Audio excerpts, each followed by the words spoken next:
All right, we're gonna start with these stretches standing. And actually, they're all gonna be done standing. So go ahead and come on up to your feet. If you're gonna wanna have like a chair, a countertop, something that you can support on at some point. And we're gonna start with just a very little bit of blood flow here. So we're gonna start with what's called gates of heaven. Go ahead and place your feet about hip width apart. You wanna be securely planted in your feet. Allow your arms to be heavy. And we're just gonna start to let the arms swing side to side here. Again, arms are heavy, just slapping against the body. And if you've never done this before, I know it feels a little odd at first, but the goal of this is, like we mentioned, getting some blood flow going, but also it's one of these movements. This is really good for like our internal body. We have this fluid that runs through our spine called cerebral spinal fluid. And this is one of the techniques to help just encourage that flow and keep that fluid moving up and down all throughout the spine. So just get about 30 to 45 seconds here. It's a good activity to do after you've been seated for a while. If your body's feeling stiff, just need a little bit of blood flow. All right, go ahead and relax that down. Walk your feet in just slightly. Next, you want to stand tall. Bring the hands in front of the chest. Elongate as you reach up nice and tall, ribs down. So we don't want to arch the back here. And from here, reaching up, you're just going to gently bend side to side. So try to keep the fingertips together as well as you can.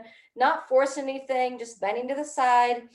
Breathe in as you lengthen. Exhale as you stretch to the side. Breathe in and out. Breathe in and out.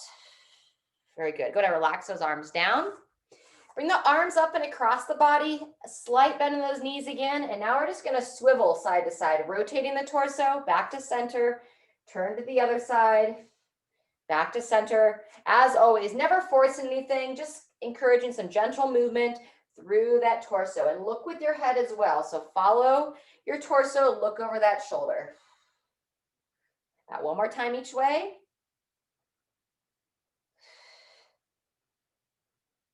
Very good. Go ahead and relax those arms down. I'm going to walk my feet in so they're straight underneath my hips. Toes are pointing straight ahead.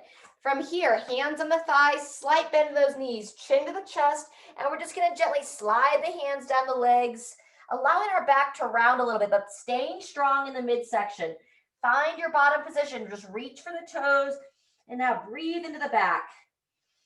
Nice deep breath into the back of the rib cage. Again, holding the weight in your legs, and then when you're ready, push through your legs, tuck the hips under, come on up to the top. From here, take the hands on the low back, walk the feet a little bit wider, slight bend in those knees, gently allow the hips to shift forward, looking up towards the ceiling. And then walk the feet back in. We're gonna go one more time, reaching the down, rounding forward just a little bit, and it's simply meant to be as a stretch, kind of waking up the back. Really about the only time I ever really encourage some rounding in the back and all the way up. All right, from here, you're gonna step your right foot forward, your left foot back. You can be up on the ball of the foot or feel free to just sit it back onto the heel.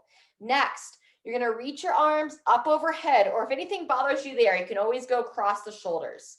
We're gonna shift the weight forward. Pay attention to that front foot, that shin is vertical. You don't want that knee to shoot out. Heel down, reach up, push the hips forward, and you're turning your body. So I'm turning towards that front leg. You get a nice opening here in the front.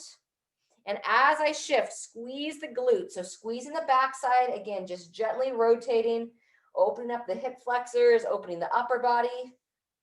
Just gently pulse here, relax. Come on down and switch sides. Plant that foot forward, step the opposite foot back. Again, either I dream of genie arms or straight up to overhead, shifting forward and rotate back. Shift the hips and rotate. Fire the glute on the back. The more you get the back to fire, the more the front of that joint is going to relax. And when we spend a lot of time sitting, it's really important. We want to open up the hips and relax there. Fantastic. All right, from here, you're going to go, I'm just going to adjust this just slightly. You want to go one heel down, plant this foot, heel down, toe up on the other side. Stand tall through the spine, either over the shoulder or behind the head. You're going to bow forward, long spine this time. Just say hello to that hamstring and stand tall. Gently bowing forward, This heel's planted, lengthen on the other side, anywhere between 3 and 5 here. Just saying hello to that hamstring, bow forward, squeeze the glutes to stand, 1 to 2 more, over and up. And again, we can always be crossed through the shoulders here. Flat back, tall chest. Fantastic. Remember to switch sides, plant the foot, plant the heel, either here or here, roughly 5 times this side. Bow forward, squeeze the glutes and stand, practicing that hinging pattern, over and up, over and up. Fantastic. 1 to 2 more. Forward, straight up, last time. And up. Very good. From here, side of the doorway will work as well. Side of a chair, what have you. Toe up, heel down. Also, if you have stairs nearby, it works great to drop your heel off the stairs. Just going to take about 30 seconds on each side, stretching out those calves. We get stiff in the back of the leg, kind of changes how the ankle functions and can just really impact everything up the chain. So take your time, toe up, stretch out the back of the leg. Like I said, you can also drop the foot off the stair, spend some time there, 20 to 30 seconds on each side. And let's go ahead and relax. Same thing, other foot, heel down, toe up, lengthen, lean right into it. Breathing here. And we haven't really talked too much about stretching as far as the intensity level. So you want to make sure that you feel something, but I don't want you stretching so aggressively that it makes you grimace and just profusely sweat. It's good to build up some sweating, but I don't want it to be painful all the time. So just kind of find your edge, lean into it, and then back away. Go ahead and shake that out. Fantastic. From here, almost done. Bring my head back into view. We're just simply going to lift up through the hips.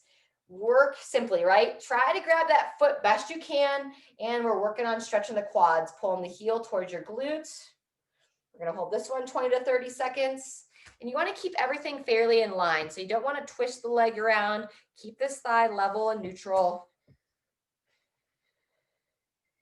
Remember what we talked about, not overstretching, just encouraging some movement. And you may be way down here. That's okay. Just meet yourself where you are. And go ahead and relax when you're ready. Same thing, other side. Set yourself well, so don't let this hip kick out. Lift up, good support. And this is a good time as well. You can kind of practice that single leg balance if you'd like, letting go, standing on one leg, kind of killing 2 birds with 1 stone, working on that balance, working on that flexibility. But just make sure that you're ready to progress towards that. Holding that heel in. And then relax there. Fantastic. Almost done. Next, we're going to go behind the back. So we want to open up the chest a little bit. So for this, you can either grab on, interlace the fingers, or if you're like, haha, no chance, you can use like a pillowcase, a band, what have you, anything that you can grab onto and take behind your body. I usually have an exercise band. It's not nearby, but that's okay. I got a little blanket here, and I can just hold on to this and then use that to extend out the elbows, lifting up.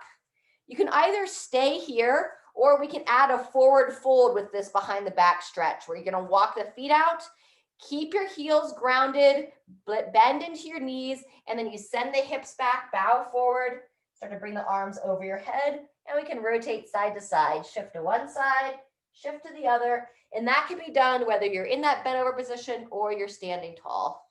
Without the blanket, kind of looks like this. Interlace the hands, lifting up, and again, bowing forward as you feel. Opening the chest. Fantastic. Swing those arms side to side. And then last one is our squat sit. So you're going to place the feet about hip width apart, slight toe out. So I turn my toes out to about 1 o'clock and 11 o'clock. Chest up, and feel free to hang onto a chair, a countertop. Keep those heels planted as you sink your hips back. We're looking to see if we can get those hips below the knees best you can, anywhere between 3 and 5 here. Sinking back, push the knees out, chest tall, pull yourself up as needed, but ideally use your legs. Again, heels planted and knees are just pushing out, right? But don't let those toes lift up, so still grip those toes down. All right, from there, just kind of see how your body feels. You can always circle the hips around side to side, add in anything else. Otherwise, thanks for taking a good solid 10 minutes to take care of your body. It'll take care of you. Hope to see you next time.